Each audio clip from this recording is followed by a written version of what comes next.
Y si has encontrado Oseas capítulo 4, te invito a que puedas ponerte de pie si estás en las condiciones de hacerlo. Oseas capítulo 4, y vamos a leer todo el capítulo.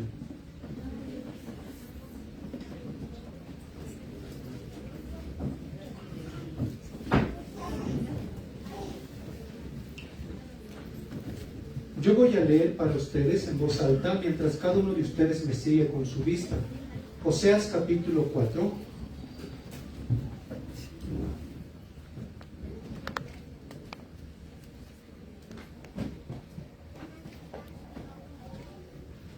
Dice lo siguiente, dice así la palabra del Señor.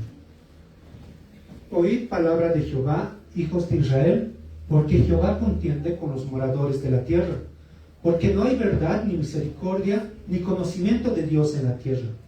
Perjurar, mentir, matar, hurtar y adulterar prevalecen, y homicidio tras homicidio se suceden, por lo cual se enlutará la tierra, y se extenuará todo morador de ella, con las bestias del campo y las aves del cielo, y aun los peces del mar morirán.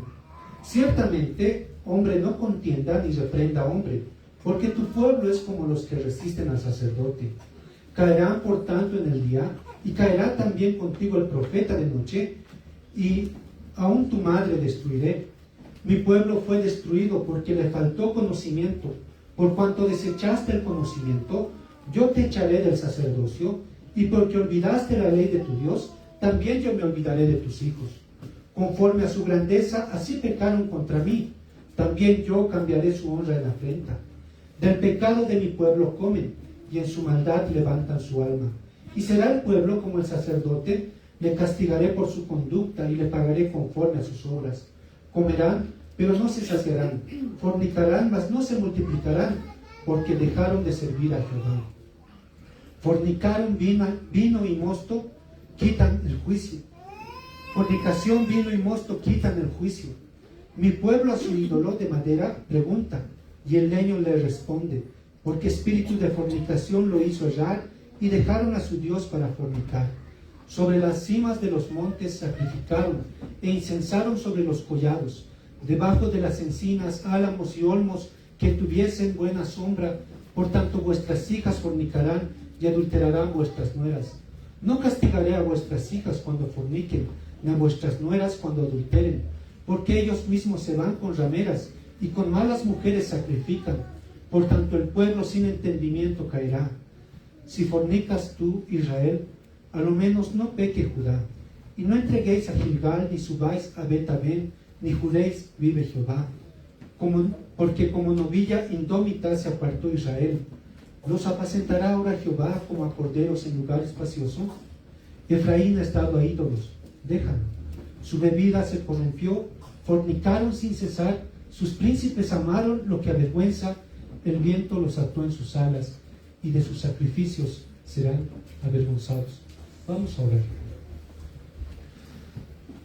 Padre, gracias por tu palabra, y gracias porque ella es luz y es un espejo que refleja el pecado de la humanidad, de la nación que te fue infiel y de cada uno de nosotros que también cada vez que íbamos tras nuestros ídolos, cada vez que nos rebelamos, Señor, hacemos lo mismo que Israel. Señor, gracias porque también tu palabra no solamente es dura para confrontar, sino también es dulce para traer la esperanza del Evangelio y las buenas noticias de que Cristo es aquel medio, aquel Salvador que tú has enviado para rescatarnos de la condenación eterna, pero también para rescatarnos, Señor, en esta vida de todos aquellos ídolos, Señor, que fabricamos. Gracias, Señor, por esta mañana. Te ruego que traigas luz en medio de este tiempo que vamos a predicar, Señor, tu palabra, y traigas también convicción de pecado en nuestros corazones y traigas arrepentimiento. Gracias, Señor, por esta mañana, en el nombre de Jesús. Amén. Pueden tomar asiento, hermanos.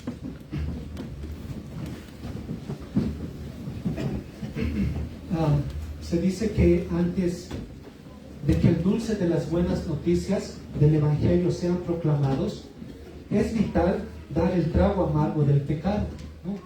se dice eso acerca del evangelismo. Primero, antes de que se puedan escuchar las buenas noticias del evangelio, es muy importante que el trago amargo del pecado sea proclamado. Si tú has tenido alguna experiencia de tener que testificar el evangelio a uno de tus familiares, tal vez lo has hecho en una reunión familiar, te has debido dar cuenta que confrontar el pecado es uno de los momentos que seguramente ha causado incomodidad en aquel familiar. Sin embargo, hermanos, tenemos que entender, por lo incómodo que quizás pudiera parecer confrontar el pecado para aquella persona a la que estamos predicando el evangelio, e inclusive por lo incómodo que pueda parecer para nosotros mismos tener que confrontar con el pecado, ¿saben? Tenemos que entender que detrás de todo esto está la gracia de Dios. Nosotros sabemos, hermanos, que el matrimonio de Oseas y Gomer en el libro de Oseas es una representación de la relación de la fidelidad y amor de Dios hacia un pueblo, el pueblo Israel. Este pueblo Israel, nos dice este relato, que fue un pueblo rebelde, un pueblo que fue infiel en contra de Dios, en contra del pacto que Dios había hecho con ellos.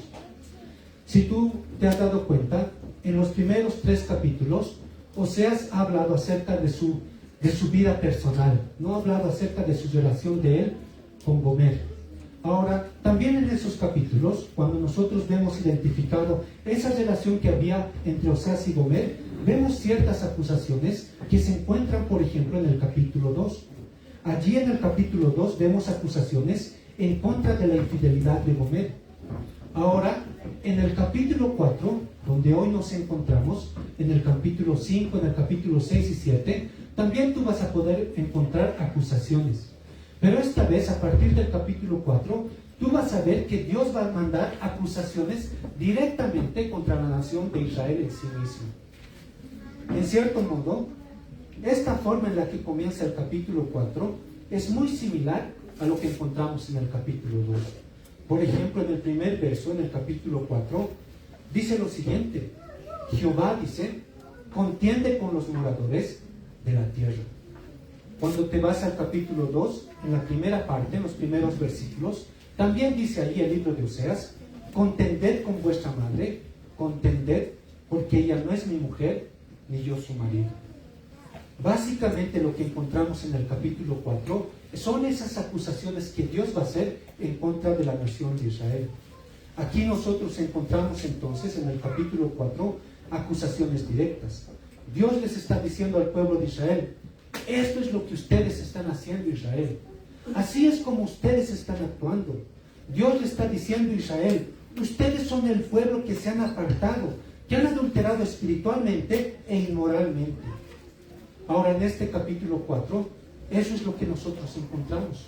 Cómo Dios envía acusaciones en contra de esta nación infiel. Ahora podemos ver en este capítulo que desde las personas que tenían que liderar a la nación, los sacerdotes, hasta el ciudadano más común, tenían que rendir cuentas delante de Dios. Podríamos decir, hombres, mujeres, niños, sacerdotes, príncipes, a todos ellos Dios les llama para que escuchen las acusaciones y las evidencias que hay en su contra, para que escuchen las sentencias que hay de parte de Dios. Y en esta mañana yo he titulado el sermón El Tribunal de Dios, y podemos ver en cuatro puntos este capítulo. El Tribunal de Dios, donde vemos acusaciones de parte de Dios en contra de la nación. Primero podemos ver en los primeros versículos del 1 al 3 esas acusaciones que Dios da en contra de la nación en general. Después también podemos ver, en segundo lugar, acusaciones contra los sacerdotes. En tercer lugar vamos a ver acusaciones contra el culto en Israel. Y por último, una advertencia para Judá. Entonces, 4 puntos podemos ver en este tribunal de Dios. Acusaciones primero contra la nación, acusaciones contra los sacerdotes, acusaciones contra el culto en Israel y advertencias para Judá. Ahora, ¿cuáles son esas acusaciones en contra del pueblo? En el versículo 1 al versículo 3, nosotros vamos a notar qué acusaciones hay de parte de Dios en contra del pueblo de Israel. Y si te das cuenta, en el versículo 1, vas a notar que estas palabras que encontramos, que son muy duras en este capítulo, no provienen exclusivamente de Oseas. Estas palabras provienen de Dios. Son las palabras de Dios. Y mira lo que dice nuevamente en los primeros 3 versículos. Dice: oíd palabra de Jehová, hijos de Israel, porque Jehová contiende con los moradores de la tierra, porque no hay verdad, ni misericordia, ni conocimiento de Dios en la tierra. Perjurar, mentir, matar, hurtar y adulterar prevalecen, y homicidio tras homicidio se sucede.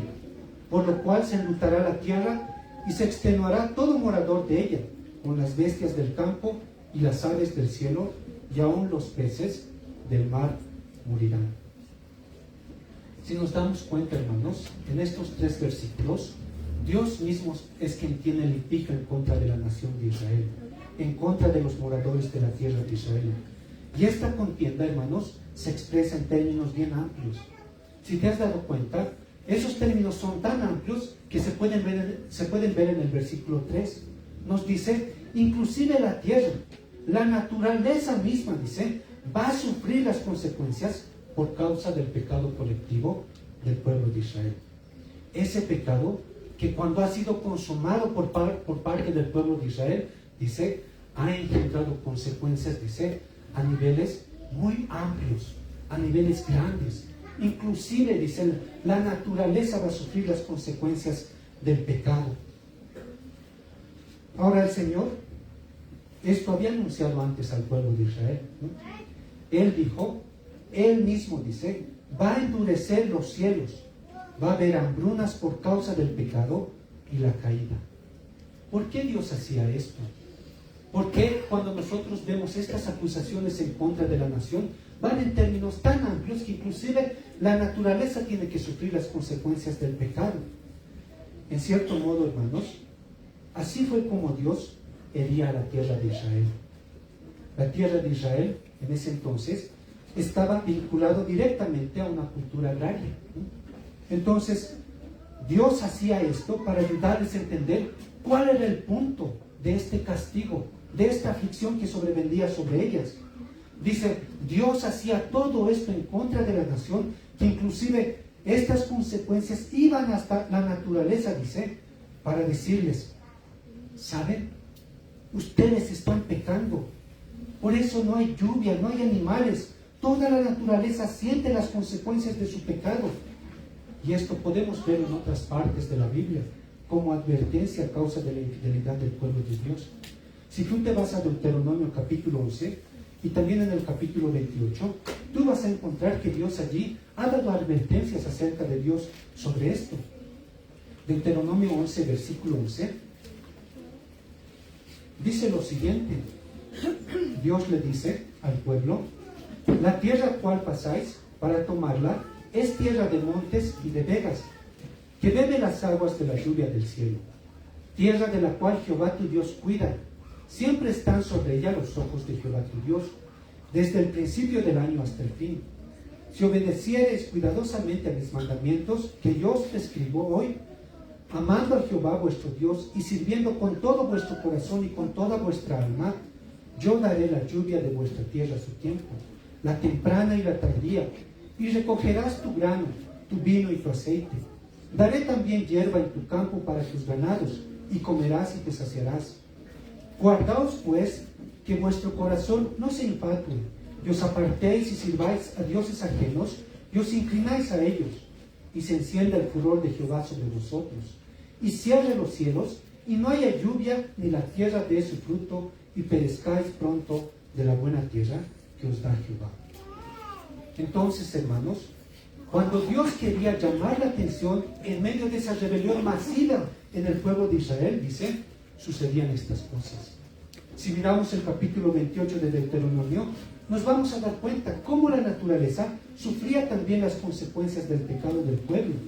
Deuteronomio 28, versículo 20, y allí se habla acerca de las maldiciones de la violación del pacto. Deuteronomio 28, versículo 20 dice, y Jehová enviará contra ti la maldición, quebranto y asombro, en todo cuando pusieres mano y hicieres, hasta que seas destruido y perezcas pronto a causa de la maldad de tus obras, por las cuales me habrás dejado. Jehová traerá sobre ti mortandad hasta que te consuma de la tierra a la cual entras para tomar posesión de ella. Jehová te herirá de tisis, de fiebre, de inflamación y de ardor, con sequía, con calamidad repentina y con añublo, y te perseguirán hasta que perezcas. Y los cielos que están sobre tu cabeza serán de bronce, y la tierra que está debajo de ti de hierro. Dará Jehová por lluvia a tu tierra polvo y ceniza. De los cielos descenderá sobre ti hasta que perezcas. Y estos versículos en Deuteronomio nos muestran claramente que el pecado de Israel, el pecado masivo de la nación, también traía consecuencias amplias sobre la nación, no sobre la naturaleza. Ahora, ¿por qué Dios está acusando al pueblo? ¿Por qué Dios está acusando al pueblo de Israel? ¿Y por qué está hablando acerca de estas consecuencias tan amplias que vendrían sobre inclusive la naturaleza? En el versículo 1 y en el versículo 2, nosotros vemos claramente cuáles son las causas de por qué Dios está acusando a la nación, ¿no? Con palabras claras, en el versículo 1 dice Dios: no hay verdad, no hay misericordia y no hay conocimiento de Dios en la tierra. Y estas tres cosas que encontramos en el primer versículo del capítulo 4 eran cosas esenciales que el pueblo tenía que tener en medio de esta relación de pacto. Si tú recuerdas, en el capítulo 2, cuando Gomer se apartó de Oseas y le fue infiel y tuvo otros 2 hijos, y después al final del capítulo 2, Dios prometió restablecer a Gomer, restablecer a la nación, dijo: yo te desposaré y lo haré en fidelidad, lo haré en misericordia, y conocerán que yo soy tu Dios. Exactamente las tres cosas que Dios prometió al restablecer el pacto, esa relación con esa nación infiel, es justamente lo que carecía el pueblo de Israel. No había verdad, no había misericordia, no había conocimiento de Dios. Son esas tres cosas de las cuales el pueblo carecía, cosas muy esenciales. Y en primer lugar nos dice: no había verdad en medio de ellos. Y esta palabra se puede traducir con fidelidad. Esta palabra está también en el capítulo 2, versículo 20, cuando Dios dice: te desposaré conmigo en fidelidad. Prácticamente esta palabra verdad es la misma que encontramos en el versículo 20 del capítulo 2. Verdad y fidelidad. Esa era la condición del pueblo. La palabra de todas las personas no era de fiar. El pueblo estaba enfrascado en relaciones donde no había confianza, donde no había relaciones perdurables. Y luego también se menciona la falta de misericordia en el versículo 1 del capítulo 4. Este término también es repetido constantemente en el libro de Oseas, ¿no? Gesed, la bondad pactual de Dios para con su pueblo, ese amor fiel que Dios tuvo para con su pueblo. Y ahora dice: eso es de lo que carecía el pueblo. Y no es porque Dios había cesado de amar con ese amor fiel al pueblo de Israel. No había esa misericordia, o la falta de misericordia era porque ellos mismos, el pueblo de Israel, habían quebrantado el pacto, habían sido infieles, se habían entregado a una vida de pecado y de idolatría. Por eso no había misericordia. Y en tercer lugar dice: no hay conocimiento de Dios en la tierra. Ahora, esta palabra es algo que se repite constantemente en este capítulo y posteriormente. Falta de conocimiento o entendimiento. No conocieron a Dios, ¿no? Ahora, ¿cuál es la razón de la importancia de esta palabra? ¿Por qué se repite tan constantemente? En realidad, podríamos decir, esta es la causa primaria de por qué no había fidelidad, no había misericordia y no había verdad. Es imposible que todas estas cosas haya cuando no hay un conocimiento verdadero de Dios. Ahora, esto es importante explicar, ¿no? ¿Con qué hace referencia cuando Oseas dice que en medio del pueblo de Israel no había conocimiento de Dios? Muchos de nosotros podríamos asociarlo con un conocimiento intelectual, ¿no? Podríamos pensar que eso es de lo que carecía el pueblo. ¿Saben? Esto es algo muy interesante y muy importante que tenemos en cuenta. El día de hoy, nosotros vivimos en una era digital estamos inundados de mucha información. Tenemos cada pensamiento teológico publicado en libros, lo tenemos en blogs, en artículos. Ahora Oseas, cuando dice que el pueblo de Israel carecía de conocimiento de Dios, no se está haciendo referencia a ese conocimiento intelectual. Oseas no está haciendo referencia a eso, ¿no? Este conocimiento de Dios va más allá de una mera percepción intelectual. Este conocimiento de Dios tiene mucha relación al pacto. Si tú recuerdas lo que vemos en los anteriores capítulos, hablábamos acerca de esa relación matrimonial entre Oseas y Gomer. Esto era un matrimonio, un pacto matrimonial, ¿no? Y eso trata de prefigurar el pacto que Dios tiene para con su pueblo. Entonces, este conocimiento de Dios está muy relacionado a ese entendimiento de pacto. Es decir, conocimiento de Dios, de aquello de lo que el pueblo carecía, no era simplemente una percepción intelectual. Está más relacionado a esa intimidad y a esa relación que el pueblo tenía para con Dios, ¿no? Esta palabra, este concepto de conocimiento de Dios, entonces, está relacionado a esa intimidad que existe en una relación de un pacto matrimonial. Así que este conocimiento de Dios está relacionado a nuestra vida en relación a Dios, a esa cercanía, a esa intimidad. Entonces no se trata de una mera percepción intelectual.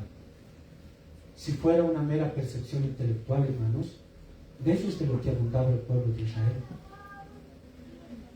Justamente en este reino, podríamos decir, había una vida religiosa.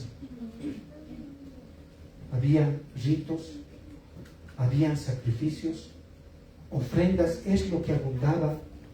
Había entonces una vida religiosa en medio de ellos, pero todo eso no era para el Señor. Si era para el Señor, porque ellos pensaban que era para Él, no eran los términos que Dios había establecido. Podías ver en ese tiempo, en los tiempos de Oseas, había muchos montículos de piedra, pero no estaba la vida y la piedad y el verdadero conocimiento de Dios en la gente. Israel conocía los hechos intelectuales sobre Dios. El sacerdote se encargaba de decírselos. Los padres también se los decían. De hecho, una de las cosas que nosotros encontramos en este libro de Oseas, que Dios está condenando en los días de Oseas, no es que ellos habían abandonado totalmente el culto a Dios, sino que ellos estaban combinando la adoración a Dios con la adoración a Baal. Ellos estaban combinando la adoración a Dios con la adoración a Baal. Sabían de Dios, sabían algunas cosas de Dios, pero ellos lo estaban mezclando con la adoración a Baal. Podríamos decir, tenían los hechos intelectuales sobre Dios, pero no tenían la idea de la voluntad de Dios, no tenían la idea de los caminos que Dios había trazado para ellos, porque si ellos hubieran tenido esa relación íntima con Dios, no hubieran hecho lo que estaban haciendo en esos tiempos. Tal vez hoy día, si un israelita estuviera en medio de nosotros, este israelita podría describir una disertación teológica sobre quién es Dios, pero no podía vivirla. Esto, hermanos, es una fuerte advertencia para cada uno de nosotros. No tengamos un conocimiento de Dios que se limite solamente a la cabeza, y no conozcamos y no andemos en los caminos de Dios. Esta era la carencia del pueblo de Israel, la falta de misericordia, verdad y conocimiento de Dios. Básicamente, todo eso era un reflejo de que ellos habían violado el pacto que tenían con Dios. Han violado esa relación que tenían con Dios. En el capítulo 2, y es algo que ya he mencionado, precisamente esto es lo que Dios promete restablecer cuando nos desposa con Él, ¿no? Oseas capítulo 2, versículo 19 al 20. Ahí vas a ver el matrimonio renovado de Oseas. Y en este matrimonio renovado vas a ver que el Señor va a suplir precisamente lo que estas personas carecían, lo que el pueblo de Israel carecía. Dice Oseas 2, 19 al 20: y te desposaré conmigo para siempre. Te desposaré conmigo en justicia, juicio, benignidad y misericordia, y te desposaré conmigo en fidelidad, y conocerás a Jehová. Precisamente Dios iba a restablecer esto en medio de este pueblo rebelde a los cuales Dios ahora los está acusando. Aquello que ellos carecen, Dios lo iba a restablecer en medio de ellos. Dios dice, no hay conocimiento de Dios en la tierra, pero Dios va a venir y va a salvar por gracia, para que le conozcamos de verdad. Así es como el Señor ha jurado que desposaría a su pueblo. Los creyentes en el Antiguo y también en el Nuevo Testamento pueden hallar consuelo en estas palabras. Estaremos desposados para siempre con el Redentor y conoceremos a Dios.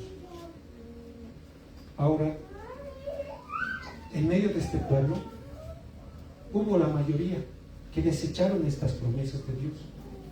Dios reiteradamente diciéndole al pueblo de Israel rebelde, yo sigo siendo fiel, yo los voy a desposar.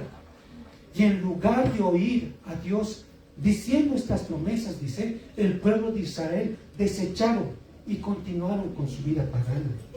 Y las consecuencias de esto se ve reflejado tanto en el versículo 2 y en el versículo 3 que hemos explicado. Las consecuencias de su rebeldía o de desechar todas esas promesas de Dios se ve en el versículo 2 cuando dice perjurar, mentir, matar, hurtar y adulterar prevalecen, y homicidio tras homicidio se sucede. Prácticamente ahí Oseas está describiendo la ley moral de Dios. Está diciendo, eso es lo que ellos han quebrantado. Simplemente Oseas está citando de manera resumida los 10 mandamientos. Han sido quebrantados de manera abierta por el pueblo de Israel, a consecuencia de que ellos no tenían esa íntima relación con Dios, ese conocimiento verdadero de Dios. En esa época, hermanos, fue una época de sincretismo, una época de mezcla religiosa. El paganismo entró en medio de la vida religiosa del pueblo de Israel. Había muchos actos que reflejaban ese sincretismo, esa mezcla en religiones, ¿no? Por ejemplo, en la época en la que vivió Oseas, se dice que los actos de homicidio en contra de bebés fue presente en esa época. Niños y niñas que eran quemados en dedicación a los dioses falsos. Así era el poco valor que le dieron a la vida humana, sacrificando a sus propios hijos al fuego. Juntamente con esa violación de no dar valor a la vida humana, que es uno de los mandamientos que encontramos en el Decálogo, hermanos, también venía la violación de amar a Dios con todo el corazón. Se hicieron dioses, quebrantaron el primer mandamiento. No tendrás dioses ajenos delante de mí. No te harás imagen ni ninguna semejanza. Y cada uno de los mandamientos que encontramos en este versículo 2 fueron violados por el pueblo de Israel. No solamente eso. En esta época también se dice que hubo asesinatos simultáneos de reyes, constantes conspiraciones. Algo que era inusual era encontrar algún rey que muriera por causa natural. Lo más habitual era que murieran por alguna conspiración, homicidio tras homicidio, como dice el versículo 2. Entonces, este versículo 2 nos muestra las consecuencias de que el pueblo realmente carecía de ese conocimiento de Dios, de esa fidelidad y de esa misericordia. Nos muestra que constantemente las violaciones a la ley de Dios estaban presentes en medio del pueblo. La falta de conocimiento de Dios es puesto en manifiesto en este versículo, cuando vemos violación tras violación de cada parte de la ley de Dios. Entonces este conocimiento de Dios no era solamente o meramente a un nivel intelectual, no era ignorancia de no saber los mandamientos de Dios. Ahora una pregunta que nos podemos hacer: ¿cómo es que el pueblo llegó hasta tal punto? ¿Cómo el pueblo de Israel llegó a un punto en que lo habitual era la violación flagrante de la ley de Dios? ¿Acaso el pueblo de Israel no tenía profetas? ¿Acaso el pueblo de Israel no tenía líderes espirituales? Lo cierto, hermanos, es que sí había profetas que constantemente instruían y advertían al pueblo de Israel en contra de su pecado. Inclusive el hombre que escribió este libro, Oseas, fue solamente uno de los profetas que advirtió al pueblo de Israel acerca de su pecado. Pero Israel se endureció su corazón. El Señor también puso en medio de ellos sacerdotes. Los sacerdotes tenían la labor de enseñar la ley. El pueblo de Israel tenía que aprender la ley de Dios por medio de los sacerdotes. Ahora es precisamente a ellos a los cuales Dios dirigió las siguientes acusaciones. A partir del versículo 4 al 6 dice: ciertamente, hombre, no contienda, ni reprenda, hombre, porque tu pueblo es como los que resisten al sacerdote. Caerás por tanto en el día, y caerán también contigo el profeta de noche, y a tu madre destruiré. Mi pueblo fue destruido, porque le faltó conocimiento. Por cuanto desechaste el conocimiento, yo te echaré del sacerdocio, y porque olvidaste la ley de tu Dios, también yo me olvidaré de tus hijos. Hemos dicho, hermanos, en este lenguaje de juicio que encontramos en todo este capítulo, habían hombres, mujeres, niños, príncipes, e inclusive los líderes espirituales estaban sentados en el banquillo de los acusados, todos ellos recibiendo las acusaciones de parte de Dios. Ahora los sacerdotes, hemos dicho, tenían que enseñar al pueblo, pero comenzando por los sacerdotes, el pueblo de Israel le dio la espalda a Dios. Comenzando por los líderes espirituales, el pueblo de Israel rechazó a Dios. Los sacerdotes eran responsables de enseñar al pueblo, pero fueron partícipes de la decadencia del pueblo. Ahora, algo que la historia nos dice acerca del pueblo de Israel es cómo Israel tuvo su inicio en su vida religiosa en el reino del norte. Si tú recuerdas, el reino del norte tuvo problemas con el orden sacerdotal desde el principio. Israel, cuando era una nación unida con los tiempos de David y Salomón, posteriormente se dividió con Roboam, que era el nieto de David. Se dividió en dos, ¿no?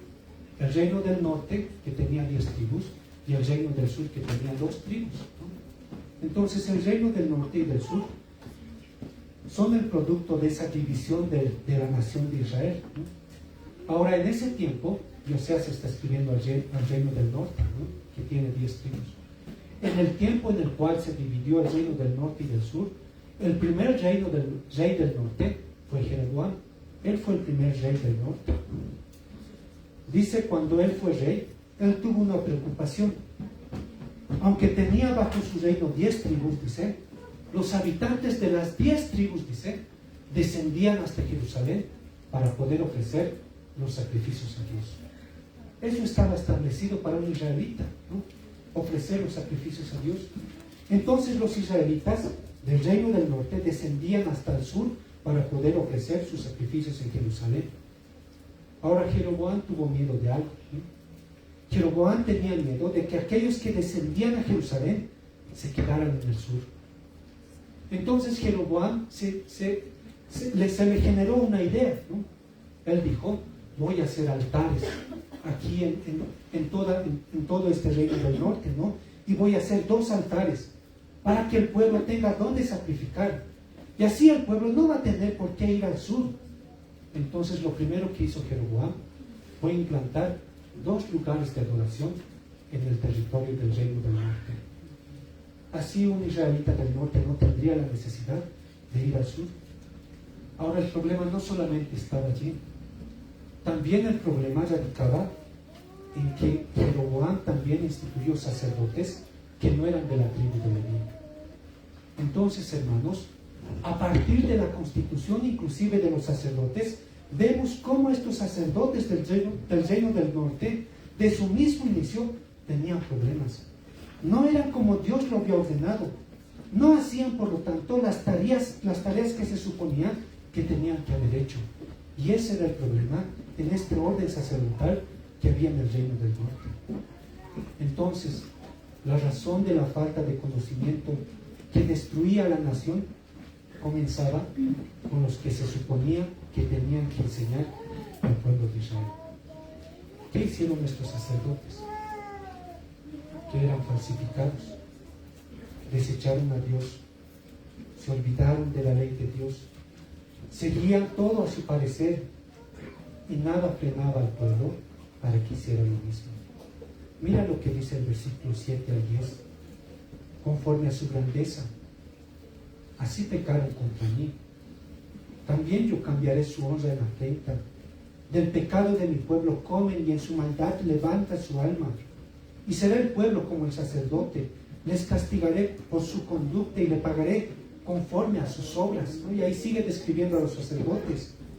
Antes de que el reino del norte, de que Samaria, que era la capital, cayera, dice, estos sacerdotes vivían días prósperos, ¿no? Ellos recibían, dice, recibían su porción, su ganancia, ¿no? Entonces, ya que ellos recibían su porción y recibían su ganancia por la labor que realizaban, a ellos no les interesaba una reforma de conducta, no les interesaba hablar acerca de la conducta del pueblo, no les interesaba ni siquiera ellos mismos regresar a los caminos de Dios. Ellos obtenían sus ganancias y mientras sus necesidades eran satisfechas, ellos estaban bien. Se sentían cómodos. Comenzando de los sacerdotes que tenían que enseñar al pueblo, desde allí el pueblo de Israel le dio la espalda a Dios. Estos sacerdotes simplemente tomaban sus raciones. No les importaba la adoración a Dios, mucho menos les importaba promover el verdadero conocimiento y la obediencia a Dios. Ellos ignoraron e hicieron que las multitudes en Israel pecaran en contra de Dios. Y aquí dice en ese versículo, en el versículo 9, así será el pueblo, como el sacerdote, como ese dicho bien conocido, de tal palo, tal astilla. El sacerdocio estaba mal y el pueblo estaba mal. Y la sentencia estaba a los sacerdotes ignorantes. Ellos, dice, serán castigados por su conducta, recibirán el pago conforme a sus obras. Ellos desecharon a Dios y Dios los desechará. Ellos olvidaron la ley de Dios y Dios se olvidará de ellos. Y el versículo 10 dice, comerán pero no se saciarán, fornicarán mas no se multiplicarán, porque dejaron de servir a Jehová. La condición de este pueblo y del sacerdocio era tal que Dios los iba a castigar.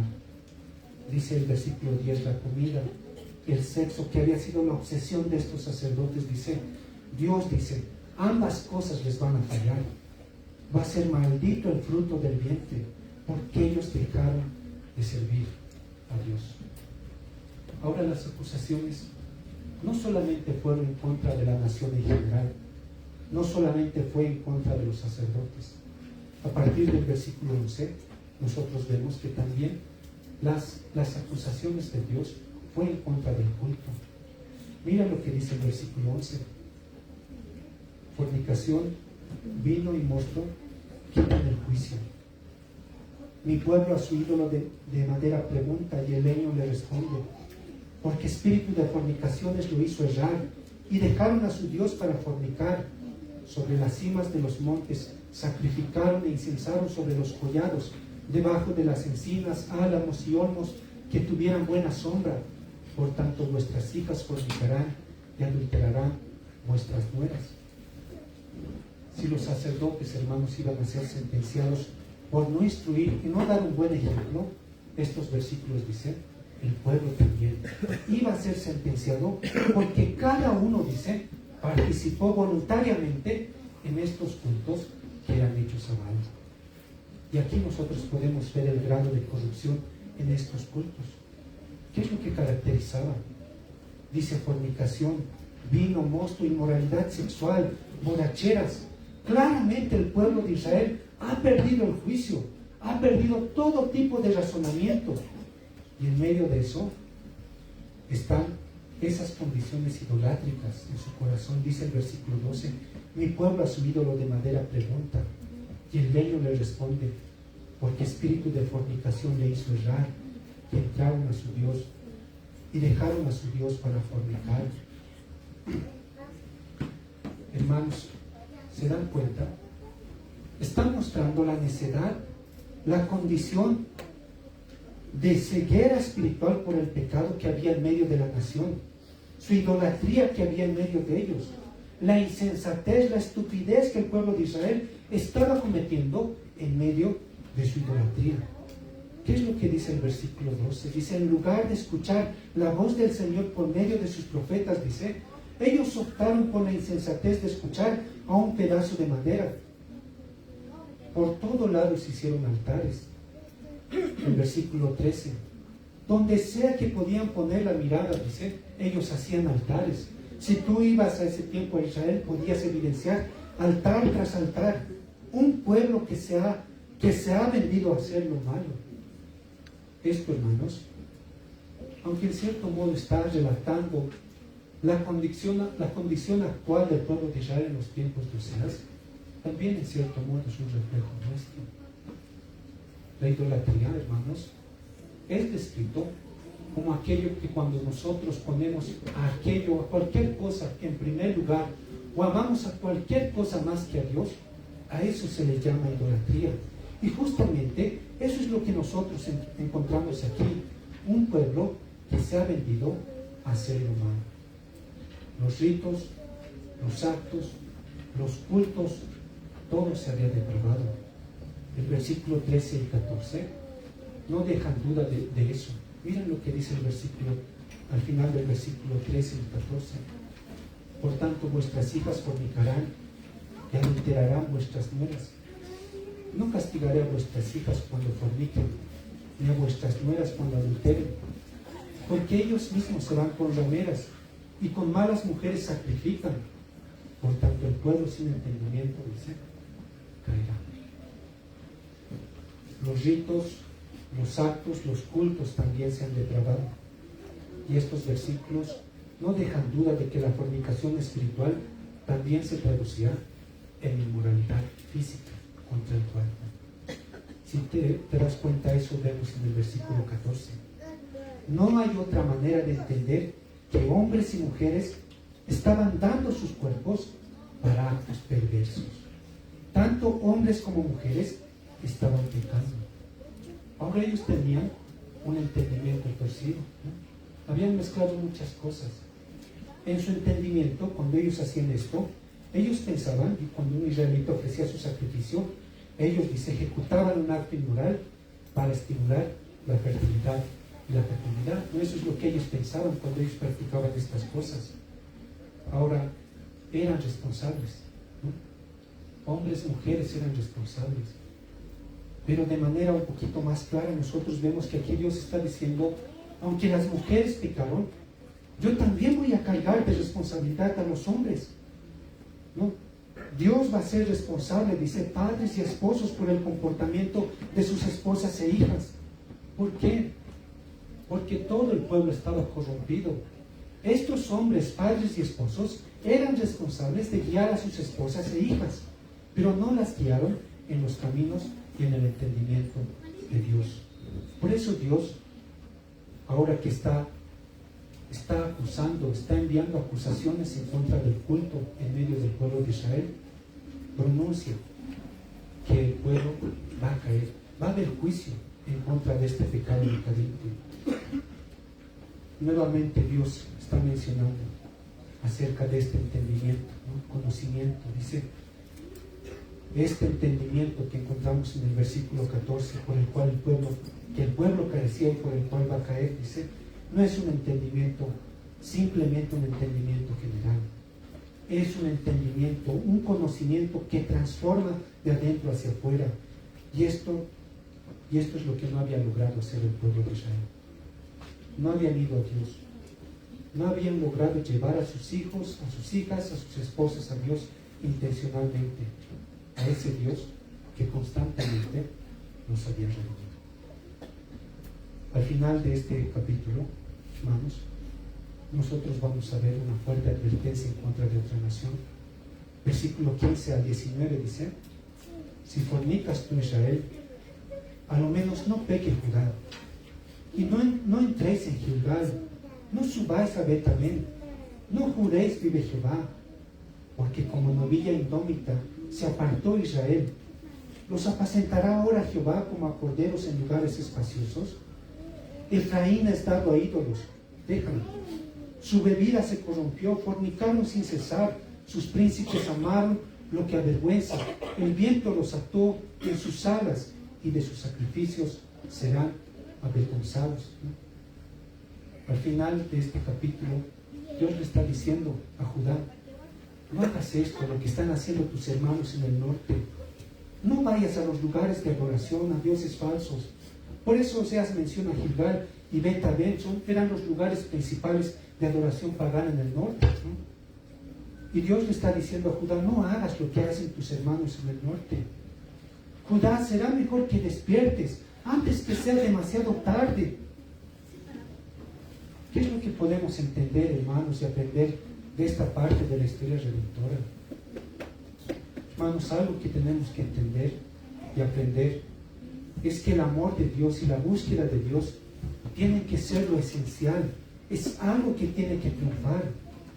Buscar con arrepentimiento un conocimiento de Dios que produzca vida práctica en nuestro diario vivir y que se refleje en nuestra vida, es algo que nosotros tenemos que buscar de parte de Dios. Un arrepentimiento genuino y un conocimiento de Dios. Si no tomas en serio las advertencias de Dios, si no escuchamos la ley de Dios, si no reconocemos nuestro pecado, si no nos arrepentimos, si tú no conoces al Señor y no haces todas estas cosas, sabes, hasta el final de tus días, si tú no reconoces tu pecado y no te arrepientes, la redención queda descartada para ti. Estos versículos nos muestran: Israel era terca con su pecado. No podía ser llevada al redil. Ella dice, era como una novilla terca. Es por eso que dice estos versículos: Dios lo va a echar a los campos abiertos. Va a dejar a este rebaño fuera sin protección. Nosotros sabemos que cuando los animales están así en lugares donde hay fieras, ellos no van a durar por mucho tiempo. Dios dice: esto es lo que haré con Israel, los dejaré en el campo, no voy a pastorearlos, así que los dejaré en el campo. Los versículos 17 dice: Efraín es dado a ídolos, déjalo. Dios está emitiendo su declaración de abandono. Voy a dejarlos solos, voy a dejar que hagan lo que ellos quieran, dejaré que sigan su propio camino, no voy a intervenir. Y dice versículos 18 y 19: su bebida se corrompió, fornicaron sin cesar, sus príncipes amaron lo que avergüenza, el viento los ató en sus alas, y de sus sacrificios serán avergonzados.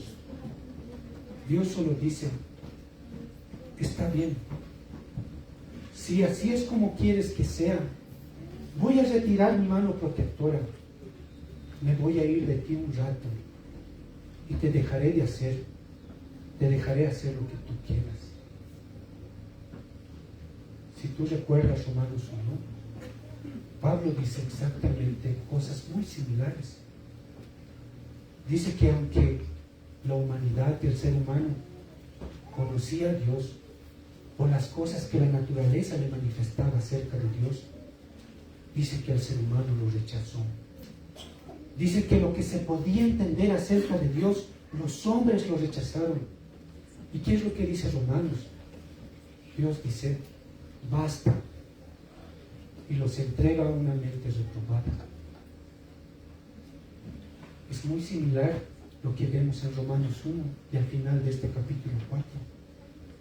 Miren lo que dice el versículo 19: y el viento los ató en sus alas. Hay muchas cosas que nosotros podemos controlar el día de hoy. Hay muchas enfermedades de las cuales se ha encontrado la cura, pero hay cosas de las cuales nosotros no tenemos el control. No podemos hacer que la lluvia caiga en tiempos de sequía como seres humanos. No podemos tampoco controlar por dónde se dirige el viento. Y exactamente eso es lo que está diciendo. El viento sobre aquello de lo que no tienes control. Dejaré que te lleve lejos. No habrá control en tu vida. ¿Recuerdas? Dijimos en los versículos 11 y 12, la estupidez, la necedad del pueblo de Israel realmente había llegado hasta los límites. Los actos evidenciaban eso. El consultar cosas de madera en lugar de escuchar a los profetas fieles de Dios mostraba su necedad y su estupidez. Estaban tan atados a su pecado que no se daban cuenta de su estupidez y su locura. Pero la última frase de este capítulo 4, encontramos esperanza en el Evangelio. De sus sacrificios serán avergonzados.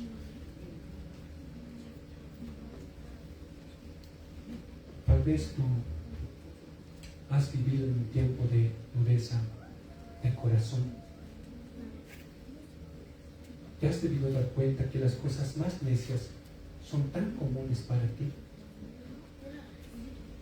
Exactamente eso es lo que pasaba con el pueblo de Israel. Estaban ciegos espiritualmente. No se daban cuenta de su locura. Pero al final del capítulo, Oseas mete algo de sus sacrificios, de su maldad, de su necedad, dice. Sentirán vergüenza. Se avergonzarán de sus sacrificios. Es como si despertaran un día de toda esa locura, de toda esa necedad que describe el capítulo 4. ¿Cómo esto es una buena noticia? Cuando vemos el final, pareciera que Dios finalmente nos entrega al viento para que su pecado los lleve tan lejos como puedan. Pero si ese fuera el caso, nunca sentirían vergüenza. Pero esto nos enseña algo. Dios no ha terminado con ellos. Por eso al final dice, de sus sacrificios serán avergonzados. Dios es amoroso y Él es fiel. Un día Él va a despertar a esa nación y se darán cuenta de su rechazo a Dios y volverán a casa. Esa es una buena noticia. Dios no ha terminado con ellos. Dios es fiel y está allí. La vergüenza de su pecado, de sus sacrificios, es una prueba de que Dios es fiel. Y si Dios no fuera fiel, los habría descartado por completo y nunca sentirían vergüenza e irían camino al infierno por toda la eternidad. Pero el camino, o este capítulo más bien, no da más detalles de cómo va a suceder que ellos van a tener vergüenza. Solo dice, va a llegar un día en que ellos estarán avergonzados. La estupidez, la necedad que está en sus ojos será quitada de frente de ellos. Y nuevamente, Dios los convencerá de pecado. Y por Cristo, por medio de la cruz, ellos regresarán a casa. Se arrepentirán. Pero por ahora, cuando leas el capítulo 5, leas el capítulo 6, tú vas a encontrar una nación rebelde, una nación pecadora. Vas a encontrar hombres que no se arrepienten. Vas a encontrar gente que no está dispuesta a confesar su pecado. Y por ahora en estos capítulos, ¿qué es lo que Dios va a hacer? Como lo hizo en este capítulo. Les va a dar golpes duros, uno tras otro. Golpes muy duros, uno tras otro. Para que al final gane los corazones de su pueblo. Las noticias agrias del pecado, cuando hablamos del Evangelio, tienen por detrás la gracia de Dios. Dios les va a dar golpes duros uno tras otro para que al final gane los corazones de su pueblo. Ese es el Dios que servimos. Un Dios que es tan infinitamente amoroso que juzgará al mundo y a la cultura que nos rodea. Tal vez a veces queremos imaginar a un Dios que se niega a juzgar, pero la Biblia presenta a un Dios que es tan amoroso que juzga para que al final su pueblo, sus hijos, entiendan su pecado, para que Israel entienda lo incorrecto de sus sacrificios y vuelvan a casa y alaben a Dios, a un Dios lleno de gracia en medio del castigo, a un Dios de gracia, de una gracia de quebrantamiento, para que pueda recuperar sus corazones para Él. ¿Sabes? Tal vez tú has vivido en tiempos en los cuales realmente has visto esa frialdad y esa dureza de corazón. Puedes vivir con esta verdad poderosa. Dios nunca está ausente. Él está presente. Y puedes descansar en la esperanza de la fidelidad de Dios para con sus hijos y su amor infinito. Vamos a orar. Señor, gracias porque el espejo de tu ley trae un reflejo horrendo de nuestra condición delante de ti. Y también nos muestra nuestra ineficacia, nos muestra lo inútiles que somos para poder ser rescatados de ese fango que es nuestro pecado. Pero también, Señor, lo duro de tu ley, la dureza de tus acusaciones en contra del pecado de Israel y los nuestros, Señor, traen por detrás la gracia tuya. Ese infinito amor, Señor, que tienes, que persevera constantemente, Señor, para traernos de vuelta a ti. Gracias porque, a pesar de que las palabras que son expresadas en este capítulo y también posteriormente reflejan un juicio y un castigo que está por venir al pueblo de Israel cuando ellos van a ser conquistados por Asiria, también refleja de que tú nunca te has olvidado de ellos, de que no te das por vencido, Señor. Gracias porque eso es una realidad para nosotros ahora en Cristo. De aquel pueblo que era ajeno a los pactos, que no te conocía, que no merecía ser parte de tu familia, Señor. Tú te has aclarado, has manifestado tu misericordia y has derramado toda tu gracia, Señor, para hacernos tus hijos amados. Gracias porque ese amor que no descansa, que persevera, que nunca se rinde, hoy es una realidad para nosotros en Cristo. Te doy gracias por tu palabra. Gracias porque no solamente nos confronta, también trae esperanza, Señor, a nuestro corazón. Oramos esto, Señor, y te pedimos que tú, estas verdades, Señor, puedan llevar convicción de pecado al corazón de cada uno de mis hermanos, pero también nos pueda traer a la cruz con arrepentimiento y confesión, Señor, de sus pecados.